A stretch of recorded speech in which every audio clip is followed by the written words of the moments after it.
It's 8:37, Big 550, KTRS. The legendary columnist from the St. Louis Post-Dispatch, Bill McClellan, has stepped down, and taking over his role as lead columnist was Tony Messenger. However, Tony Messenger had a bit of a health issue himself.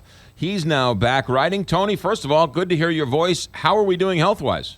Good to have a voice back. I didn't have one for about a month, McGraw, so it feels good to be able to talk again. I tell you what, have you ever lost your voice? Only for a day or two.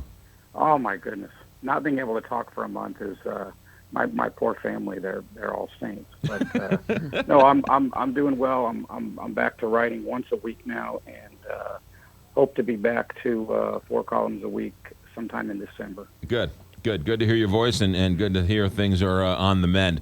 All right, so Saturday, clearly you had some pent-up opinions, and you voiced them and wrote them down on your laptop in Sunday's St. Louis Post-Dispatch. Your article talks about the long and anguished history with racial issues on the campus of Missouri.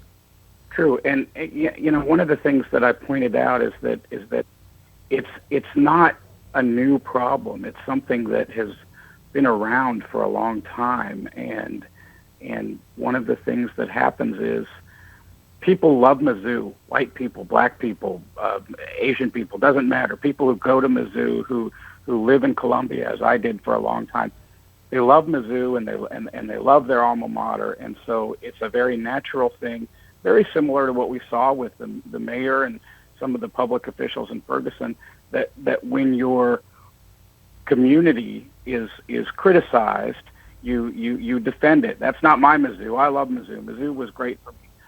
But the fact is, there is a long-standing tradition, and I went through some of that history of racial strife at that school that's historic, that hasn't ever truly been dealt with. And in the last 2 or 3 decades, the part that I'm most familiar with, there have been a variety of attempts to discuss and deal with discriminatory actions taken against black students, black faculty not feeling like they have enough support, not being able to move up the ranks, not being able to increase black faculty beyond 3%.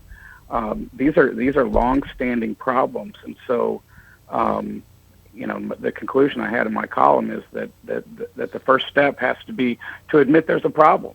I don't think Tony. I don't think the state's there yet. I don't think the state has unilaterally embraced the message of the student protesters that there is a problem and we have to deal with it. Well, I don't think anyone would argue that there aren't idiots who say stupid things, and there aren't people who will say something racially insensitive or deface a statue or a monument or some other stupid thing that is racially insensitive. I don't think anybody disagrees with that. The question was, what is it that can be done to fix the problem?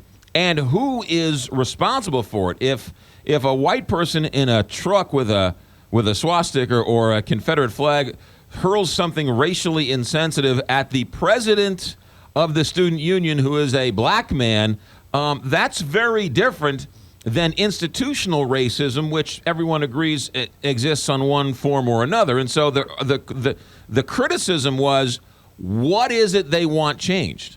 Well, but what the students are saying is that when that racist incident happens to the students at the University of Missouri, what is the university's response? And does the university take it seriously? And does the university take actions to make those black students on campus feel like they are safe and protected? And the argument was that the university hasn't done enough in those multiple incidents over many years happening to black students to make them feel safe, to make them feel comfortable. And that if that doesn't happen, that is a form of institutional racism.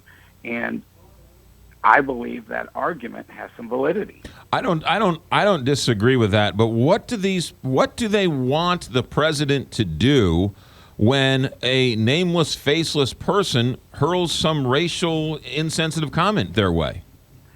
This reminds me a little bit, McGraw, of the discussion we have every time there's terrorism.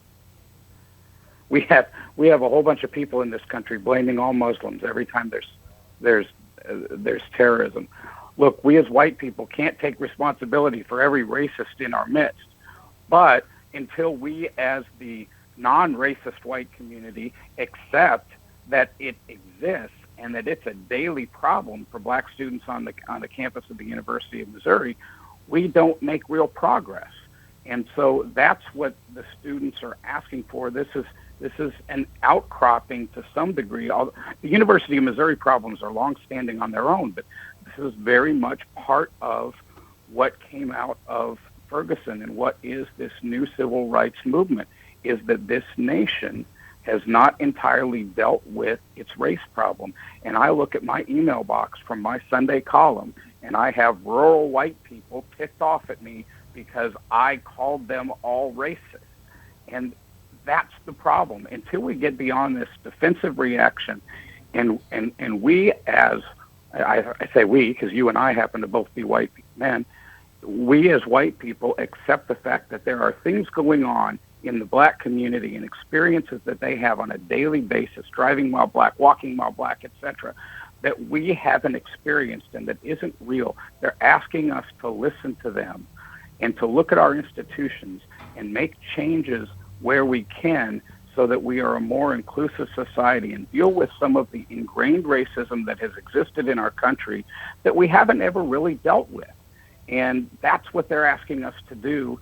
And the point of my column is it's a good ask, and we need to be paying attention to it. So when the president, who has since stepped down, is on tape and meeting with this Jonathan Butler and saying, we all need to come together, let's sit down, let's talk, let's discuss, and they didn't want to have a conversation with him, they just wanted him gone. What benefit? How do we move the conversation forward by having the current president, who was only there a few years, step down and bring in somebody new? That's an interesting question. I don't know that, and I don't believe that Tim Wolf was the entire problem. I think he's somebody who ended up in the wrong place at the wrong time. But their concern with the president was that he didn't react very quickly, and I don't think he did react very quickly to their concerns. That's a problem at the university. It's a bureaucracy, and they move slowly, and that's part of what they're saying is pay attention to us. If it were a football matter, they would move quickly, as we saw. Well, that's but when it's just a bunch of black students on the quad, we'll deal with it when we get to it. And I feel like that's the attitude that the students felt they received, and that's why they targeted Tim Wolf. I know Tim Wolf, and I don't think he's a racist, and I don't think he was targeted because he's a racist. I think he was targeted because he's the guy at the top of the university. And to his credit, I thought when he stepped down, he handled it pretty graciously. Sometimes, and maybe this is the CEO in his background, occasionally leaders have to recognize I may not have been the right target, but it doesn't matter at this point. I got to save Jonathan Butler's life. Yeah. And he took one for the team. But change can make a difference. Look at that. If you haven't watched it, the news conference when Mike Middleton was introduced. Mike Middleton understands the history of racism at the University of Missouri. He has lived it, and he spoke eloquently about it and used words that had never come out of a white president of the University of Missouri in terms of recognizing some of the institutional racism that black students have had to deal with over decades. That's a huge step right there. Tony, that's the president of the university, interim or not, recognizing that these students have legitimate complaints. Tony Messenger, our guest for another moment or two, St. Louis Post-Dispatch columnist. Elson Floyd, you bring up in your column, an African-American, president, chancellor who went on to the University of Washington State. Did anybody point to him when he was running the administration of things he did to sort of fix some of these problems? When he was there, I do know that both the black faculty and the black students, not just because symbolically they had a black president, but because one of Elson Floyd's strengths when he was the president of the university, and I was in Columbia during his tenure, was that he was very good at communicating with students and faculty. He had a lot of support amongst them. And so I know during his time there, there was at least a comfort level that he's listening to us. He's one of us. He understands. But the institution itself didn't make many gains in terms of faculty hires and those sorts of things. I mean, they're at the same percentage now that they were around then, about that 3%. And so there wasn't a heck of a lot of progress. And part of the challenge that I think Dr. Floyd had was that he was being challenged his entire tenure, much of it quiet, much of it I wasn't aware of at the time because of his race. And so I think similar to how President Obama came into office, there was an early attempt to deflect race, to not discuss those types of issues because they wanted to be the president for the entire university of the entire country. Tony, Obama's case. Tony, we got to run. Good to hear your voice. Take care of that voice. Take care of yourself, and we'll talk to you soon. Appreciate it. Thanks, McGraw. Tony Messenger, St. Louis Post-Dispatch, lead columnist in a article Sunday's St. Louis Post-Dispatch talking about the Missouri controversy. 848, Big 550, K.